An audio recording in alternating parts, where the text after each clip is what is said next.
In the late 19th century, Perhaps the city of Totem. London was the largest in the world. A sprawling metropolis and a melting pot for trade, finance, and people. One after another, destitute women of the Makes East use of End wolf. fell victim to a vicious killer known as Jack the Ripper. Despite an extensive manhunt and a few close calls, the Ripper was never caught. Jack the Ripper was Instead, in Shanghai the murders came Nights. to an abrupt end. That's how I learned and about left him. behind one of the... Constable Thomas Barrett was the first officer on the scene. Hey, Thomas. He was soon joined by Dr. Timothy Killeen, who conducted a brief examination. The woman had been stabbed 39 times, Whoa. primarily in the chest and abdomen. The district round here is rather rough, and cries of murder are a frequent, if not nightly occurrence. It sounds The like a victim was real eventually shithole. identified as 39-year-old Martha Tabram.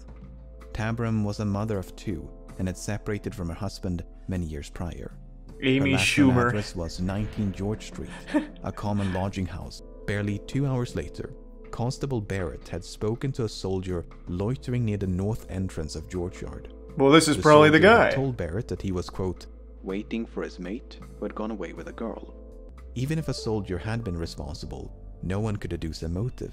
The people of Whitechapel might have been accustomed to crime and violence, but the sheer brutality of this I remember attack when this was on the as news. frightening as it was confounding. What the fuck are you, a time traveler? The What? crime This was is in the one of most 1800s. brutal that have occurred for some. Only a week later, things would go from bad to worse. I remember Jack the Ripper was in the Fate anime. Wasn't who you expected it to be, I'll tell you that much. Leave it to anime to crack the case. The two of them shared a brief exchange, but Nichols was visibly drunk. Uh-oh. When they parted ways around 2:30, Holland saw Nichols staggering eastward along Whitechapel Road. Man, they really cover a Barely an lot of hour later, ground. She was found dead. While the Nichols case ground to a screeching halt, its similarities with the Martha Tabram case had not gone unnoticed. In Even both their cases, sketches the are attack similar. had been needlessly ferocious. Executive Psycho and About an recent hour work later, spec. a third-floor tenant of the same address, John Davis, plodded downstairs. How many into the fucking hall. Johns live here? Holy The shit. front door was now wide open. This is already the but fourth the one John. in the back was closed. Executive Psycho About and an hour recent work later, spec. a third-floor tenant of the same address, John Davis, plodded downstairs. How many into the fucking hall. Johns live here? Holy The shit. front door was now wide open. This is already the but fourth the one John. in the back was closed. When Davis went to open it, he found the bloodied remains of a woman lying on her back just below the steps. Inspector Joseph Chandler was the first officer on the Jesus scene. fucking After a brief Christ! inspection, he sent at once for a medic. The body was then conveyed to the mortuary, while Inspector Chandler and Dr. Phillips conducted a sweep of the backyard. But Most what of does they ace found pilot belonged to the John tenants of the Richards think of building, this? But just below the resting place of the Or woman's Prime feet, Minister they found a John small Washington. piece of cloth. Then there's the testimony of John Richardson. Richardson was the son of one of the tenants in the building. At 4:45, he made a routine checkup on the door to the basement, which had previously suffered a break-in. When he found it secure, he sat down on the backyard steps to trim a piece of leather from his boot. Even though he sat mere centimeters from the murder site, Richardson did not see a body. He was adamant on this point. Well, yeah, it would have been Not hard to failed miss. to notice the deceased if she had been there. It would have been really, really To hard to muddle miss the that timeline somehow. even further, so presuming that Dr. Phillips did miscalculate and the recollections of Long and Kaddish were off by a few minutes, that would place Chapman's death at around 5:30. Is that super helpful information in this case, though? I feel like that By isn't this really going to point, help the very dim much. light of dawn would have provided the tenants of 29 Hanbury Street an unobstructed view of the murder site, some of whom had even slept with their windows open. In spite of this, the killer managed to evade detection and even made time to arrange the victim's possessions. Yeah, it's extremely lucky, I guess. The London police and detective force is probably the stupidest in the world. What the fuck do you mean? Like, I can't even be mad at the detective force here. This guy fucking murdered a woman in the backyard of like an apartment complex where people were sleeping with their windows open and none of these idiots saw anything? More like London has the dumbest tenants in the world. Like, how do you miss that? And a guy even allegedly heard the body hit the fence and then didn't bother to check. It's absolutely not the police's problem that everyone there is fucking stupid. I don't blame them at all. They've done nothing wrong so far. While the police were on the I scene, feel bad for the as police. one newspaper put it, half an hour in September the 30th, Joseph Lave stepped outside Jesus, to get some fresh air. it's all Joe and Lave used the John's. side entrance Oh my leading into god. Dunstall's yard and lingered for about 10 minutes. Are we sure his name's Jack the Ripper and not Moments after John the Raven Ripper? got back inside, Morris Eagle accessed the building via the same That's entrance. a fucking cool name. He too, when he looked down to his right, he thought he could discern something in the darkness. Deemshut stepped down from his barrel, and after lighting a match, could see a woman lying on her side against the wall. How would you not Without even immediately knowing if see she was, that? quote, drunk or dead, Deemshut rushed inside the club to check on his wife. When he found her safe and sound, he alerted the other members, and a small crowd soon gathered outside. No light? Is They it could so now it's see pitch that the black woman's there? throat had been, quote, fearfully cut. Even in pitch And that, black, I quote, feel like a you'd see stream that. of blood Like, was trickling down much more obviously. While a growing crowd of bystanders waited No for moonlight. I guess without moonlight, there it's was no possible. sign of the Among the many lacerations to the face, Dr. Brown noted that, quote, the lobe and auricle of the right ear was cut obliquely through. Based on their expert opinions, coupled with the testimony of Watkins, the woman had died within minutes of her body being found.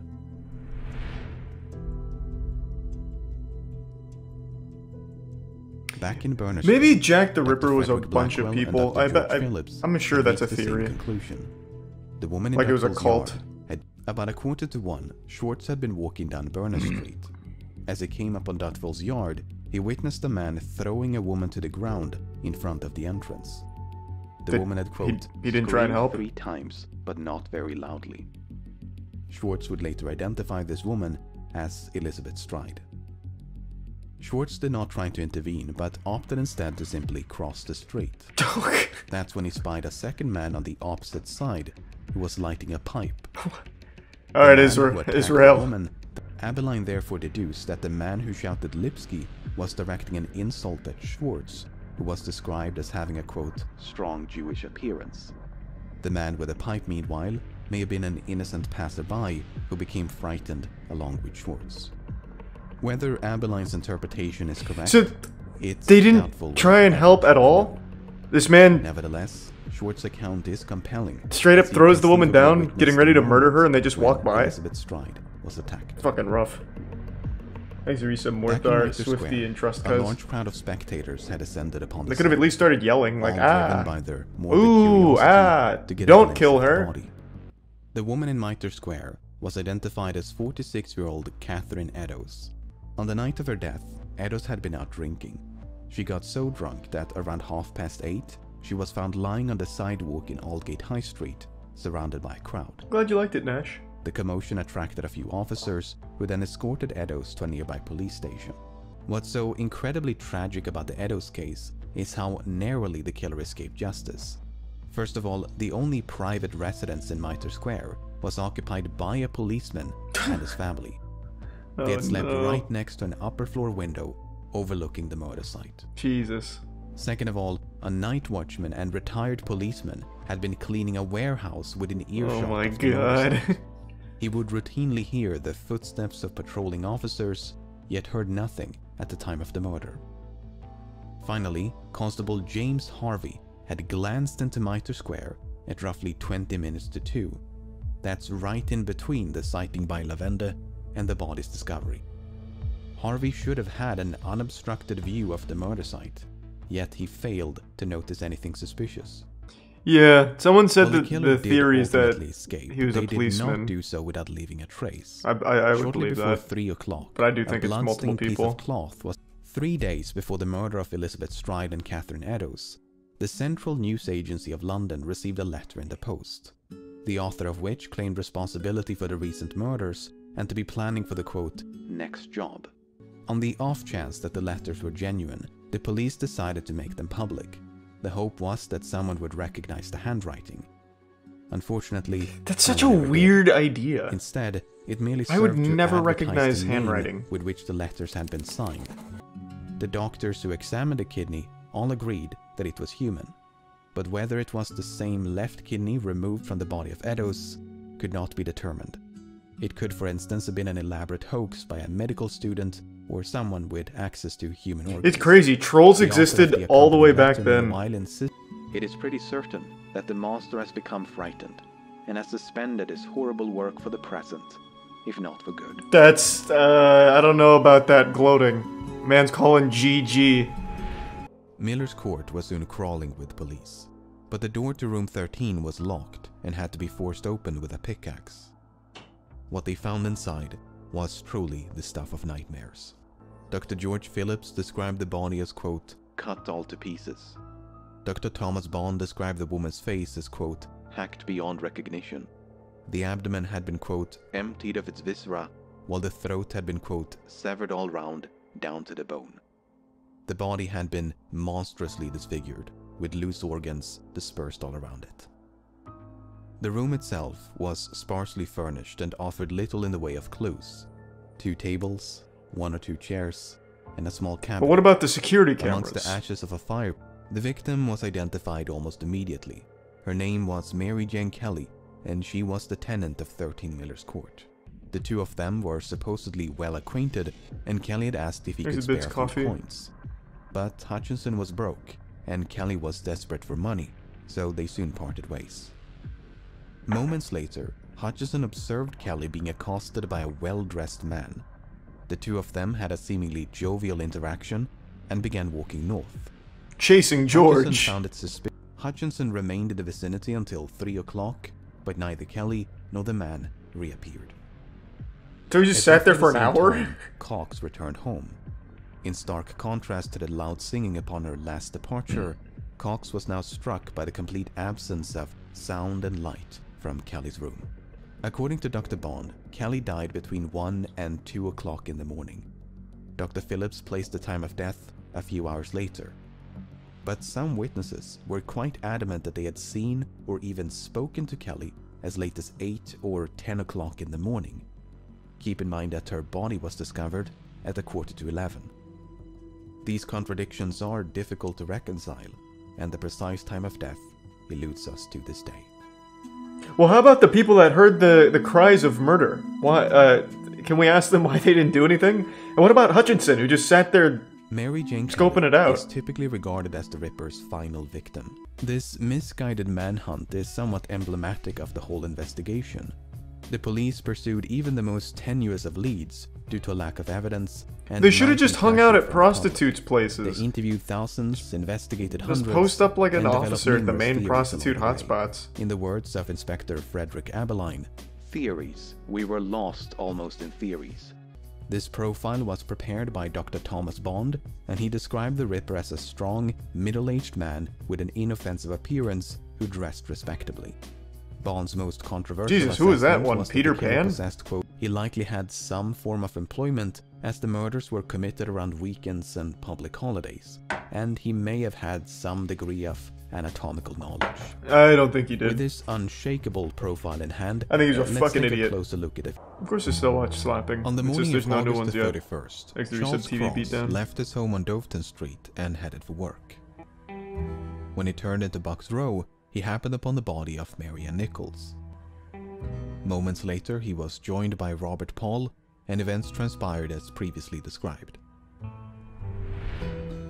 Despite his proximity to the crime, Cross appears to have escaped suspicion from both the press and the police. He was evidently seen as the innocent passerby that he appeared to be, when he was interrupted by the approaching footsteps of Paul.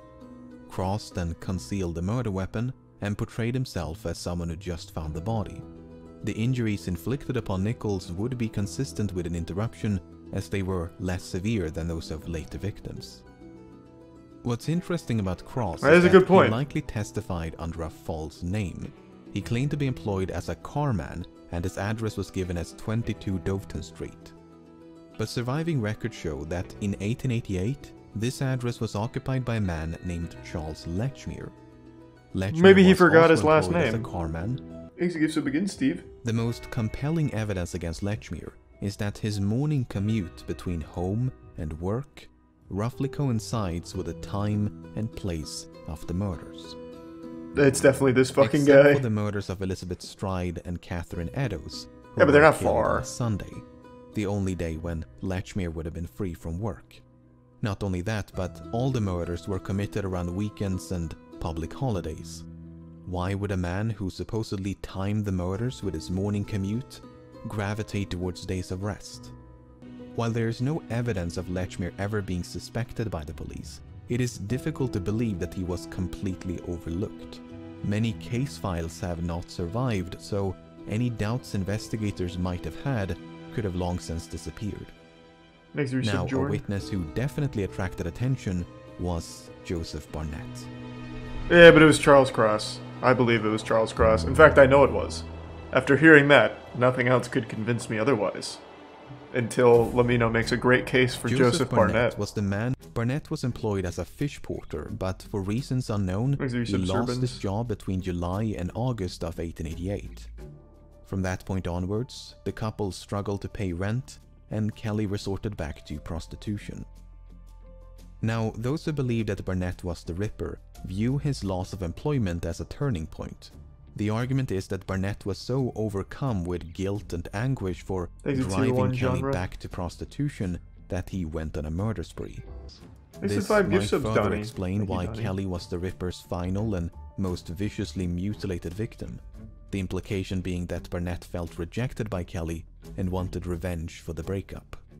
According to Barnett, he did pay Kelly a visit on the evening of November the 8th, but they had parted on quote, friendly terms. He then supposedly went home, played a card game until 12:30 before going to bed. Did he play Yu-Gi-Oh? According to Barnett, the key to room 13 had been missing for some time. Because of this, he and Kelly would quote, open the door by reaching through the broken window. The door was said to be equipped with a quote, catch lock, and evidently locked itself upon being closed.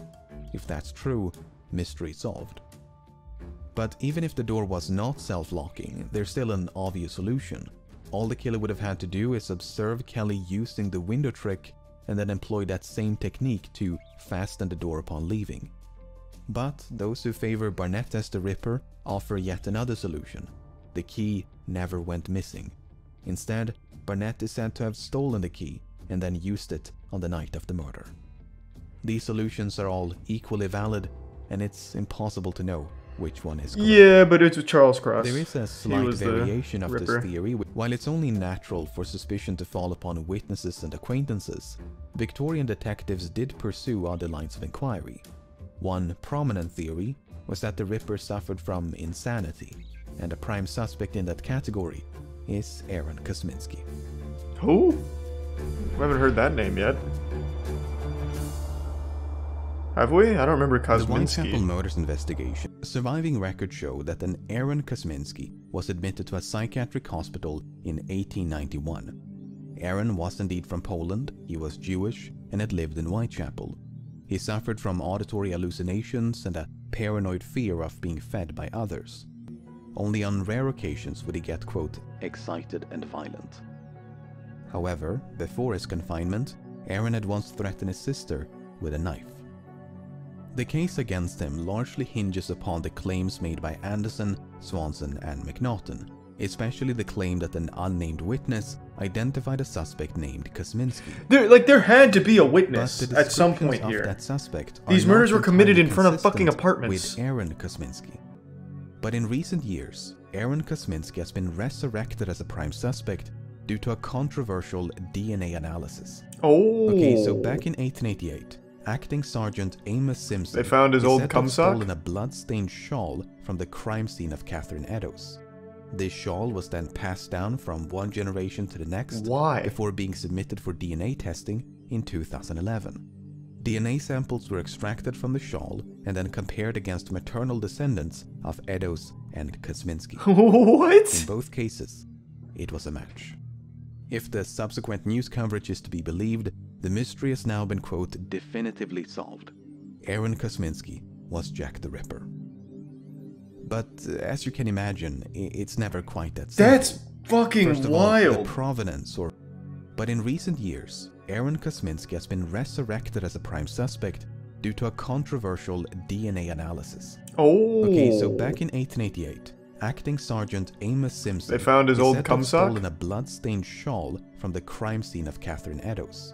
This shawl was then passed down from one generation to the next. Why? Before being submitted for DNA testing in 2011. DNA samples were extracted from the shawl and then compared against maternal descendants of Eddowes and Kosminski. What? In both cases, it was a match. If the subsequent news coverage is to be believed, the mystery has now been, quote, definitively solved. Aaron Kosminski was Jack the Ripper. But as you can imagine, it's never quite that simple. That's fucking First of wild. all, the provenance, So, to recap, a suspect named Kosminski was identified by an unknown witness. This was enough to convince at least one senior officer of his guilt. That suspect may have been Aaron Kosminski, a man who was largely non-violent but once threatened his sister with a knife. Aaron can neither be incriminated nor eliminated by the DNA evidence. He spent the rest of his life in psychiatric care and died in 1919 at the age of 53. I still think it's Charles 2 Cross. days I really before the do. murder of Mary Jane Kelly, All that made so much an sense American for Cross. physician named Francis Tumblety was arrested in London. He promised to cure anything from dyspepsia and scurvy to cancer and blindness using nothing but medicinal herbs. Man, He was not some chosen as a things never doctor. change. Tumblety There's was still busy people running from just the law. like this. He was either accused or convicted for crimes like theft and assault, attempt to induce a miscarriage, and manslaughter of a patient. He was even implicated in the assassination of US President Abraham Lincoln, but was ultimately cleared of suspicion. Now, upon his death in 1903, Tumblety left behind a quite impressive estate. But among his many valuable possessions were a pair of inexpensive imitation rings. Oh Could they shit. have been the same rings What? taken from the body of Chapman? That's pretty interesting. It's possible. It's also impossible to prove. God damn it. I still think it's Charles Chief Cross. Inspector John Littlechild. Some of the more sensational contenders include famous authors and artists, as well as high-ranking officers. I better see and James members Corden of on the here as a royal family. suspect. But these grand conspiracies and elaborate deceptions seem hopelessly contrived against the sheer simplicity of a suspect like Charles Lechmere, an unassuming delivery man on his way to work. I really think it's Charles Personally, Cross, yeah. I remain unconvinced Lechmere. that Jack the Ripper has even been identified as a suspect. With a suspect pool in the hundreds, that might seem improbable, but London was the largest city in the world, home to the largest port in the world. It was a city of millions, with a large population of poorly documented drifters. It's not difficult to imagine one lowly sailor, butcher, medic, soldier, barber, merchant, porter, clerk, blending into the slums of Whitechapel like a grain of sand. God, that was good. But we all know it was Charles Lechmere. I think we can all know. The intellectuals will know.